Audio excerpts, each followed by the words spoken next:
സ്കൂളിലേക്ക് പോണ സമയത്തെ ഒരു നേതാവ് ഉണ്ടാവുമല്ലോ നമുക്ക്.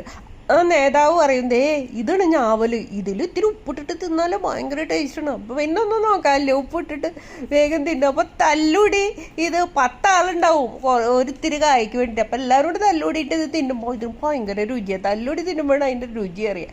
പക്ഷേ ഇപ്പോഴത്തെ പിള്ളേർക്ക് വല്ലവരും ഇപ്പോൾ കാറിൽ നിന്ന് ഇറങ്ങിയിട്ടേ ഇപ്പോൾ റോഡ് വക്കിൽ വിൽക്കാൻ വെച്ചിട്ടുണ്ടാവും. തമിഴ്നാട്ടുകാർ കൊണ്ടുവന്ന് വെച്ചിട്ടുള്ളതാണ്, നമ്മളെ നാട്ടിലെ മരമൊക്കെ മുറിച്ച് കളഞ്ഞിട്ടേ.